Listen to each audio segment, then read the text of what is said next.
diversidad sexual, ¿no? Sí. ¿Qué tema este? ¿De qué se trata?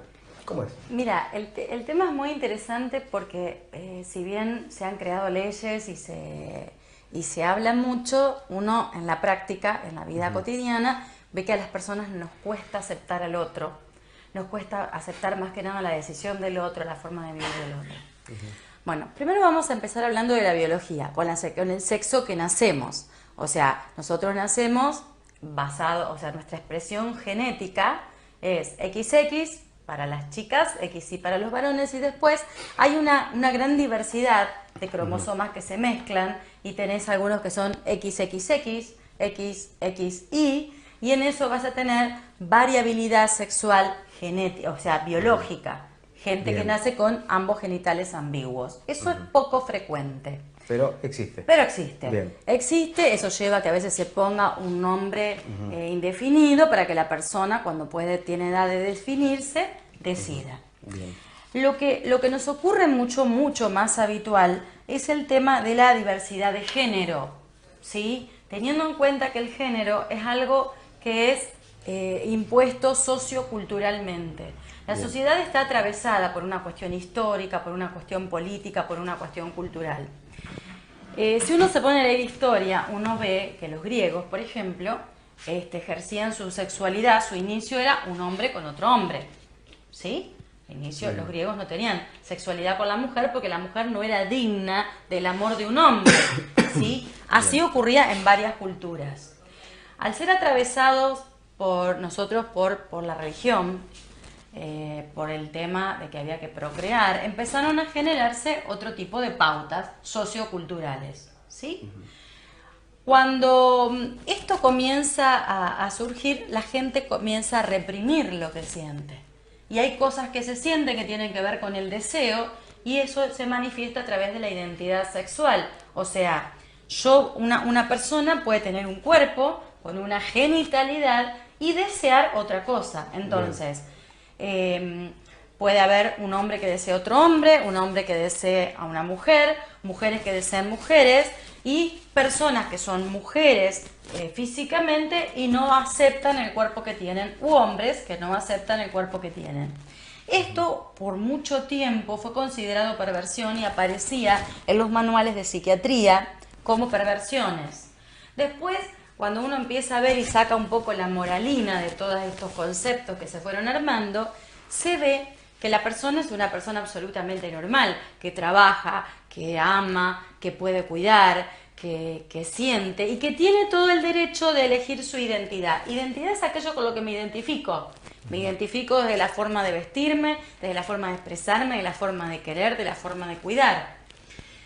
Gracias a Dios, si existe, esto ha sido sacado de los manuales de psiquiatría, o sea, de los manuales de los DSM, que son los manuales de diagnóstico y tratamiento psiquiátricos, y del CIE-10 y el CIE-11. A partir del año 2022, y la Organización Mundial de la Salud a partir de ahora ha sacado como cuestión psicopatológica la transexualidad, lo que es fantástico, porque eso va a permitir a personas que no se sienten bien con su cuerpo, ¿sí? No se sientan que están enfermos por eso. O sea, si una persona de aspecto masculino y genitales masculinos se siente mujer, habla como mujer, le gusta la ropa de mujer, puede hacerlo, ¿sí? Que esto sea una decisión, una cuestión de identidad.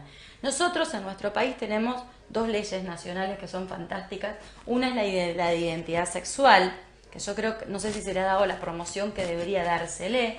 Es una ley que permite que las personas puedan elegir. Que las personas puedan elegir su identidad, ¿sí? Que las personas puedan hacerse la cirugía que sea conveniente para sentirse bien, ¿sí? Si tiene menos de 18 años y si es menor de edad, tendrá que ir con su representante legal o un abogado para poder hacer este tipo de cirugías. Bien. Y ya no son más, digamos, no es una cuestión psicopatológica, que era muy terrible. Y en torno a esto, ¿cuánto tiene que ver la reforma dentro de la ley, digamos, para aquellas personas que... ¿Cuánto tiene que ver? Claro, ¿cuánto tiene que ver precisamente la reforma de que hubo en la ley? Porque digo... La ley es a partir del 2010 fue sancionada la ley. una persona que digamos, que tiene su, como lo explicaba identidad, recién, identidad en un cuerpo diferente, digamos. Puede hacerlo. Y tiene Va directamente, bueno, esto está habilitado tanto en hospitales públicos como en cuestiones en hospitales o sanatorios o clínicas privadas. Tiene que estar avalado por la prepaga y por la obra social, tal cual lo dice la ley. Eso es identidad sexual. Bien. Lo mismo que el matrimonio igualitario, que es una ley que fue sancionada en el año 2010. Bueno, porque recordemos que fueron temas que fueron de muchísimo debate, muchísimo, de mucho rechazo por la iglesia. Mucho rechazo por la iglesia y mucho rechazo a veces por la gente. Porque cuando hablamos nosotros de discriminar o de separar al otro, todavía no lo aceptamos al otro con sus deseos, ¿sí? Entonces, fíjate que tanto no lo aceptamos que vos cuántas personas profesionales ves siendo trans. Y a lo mejor está en su deseo y está en su identidad. Y son muy pocos, muy pocos. Es más, la persona sabe internamente y siente que va a ser marginado y discriminado y se sentiría mucho mejor. Y eso no lo inhabilita para ejercer, para trabajar, para hacer, para amar, para criar hijos. Y ahora la pregunta, es muy interesante lo que estás contando, pero se me ocurre, ¿no? Una pregunta, digo, ¿cuánto afecta en lo emocional a una persona que tiene un género definido, pero que se encuentra en un cuerpo diferente? Digamos, el homosexual. Un sexo, una cuestión sexual. Él se ve como hombre y siente que es mujer. Bueno, si se puede expresar y puede ser y puede vivir, no va a sentir nada. El tema si reprime, pero hay casos mayormente se reprimen hoy debido a esto. Hoy debido a que hay muchísima más libertad lo pueden expresar, pero así todo el condicionamiento sigue siendo social. O sea, es la gente, el otro que no acepta. Fíjate que hace muy poco tiempo en un hospital de una localidad cercana fue un matrimonio, 2 muchachos con una nena, con un chiquito, y el profesional que lo asiste dice, ¿dónde está la mamá?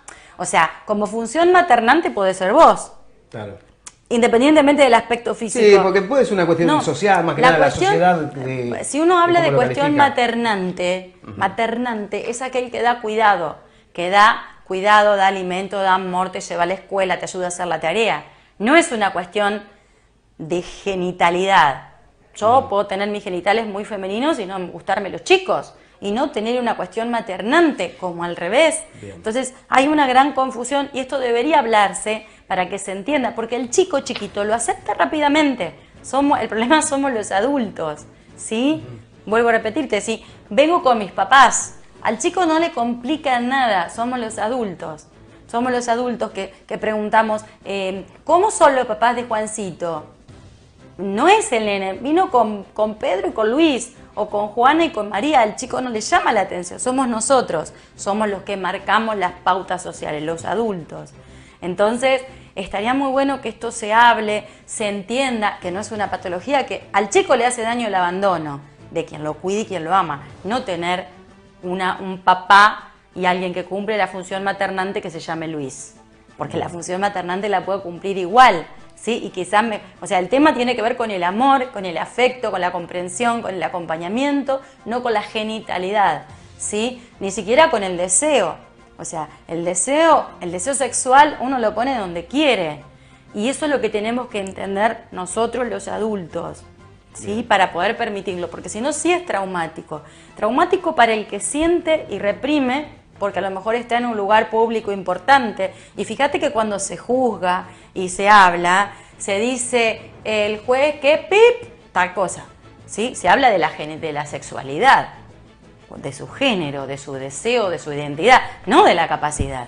Y yo, de un juez, quiero que sea capaz, ¿qué me importa qué hace? O sea, no me interesa ni cómo se viste, ¿sí? Salvo que vaya sucio o tenga un problema, un trastorno de la personalidad, ni lo que haga con su sexualidad.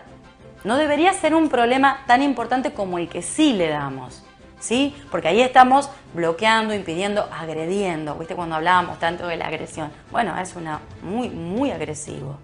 Yo por lo menos dentro del consultorio, y hace años atrás, mucho más que ahora, chicos con su homosexualidad, sintiéndola y sintiéndose bien y amando a alguien y siendo muy agredidos y muy violentados. Bueno, esto es lo que tenemos que trabajar entre todos como sociedad.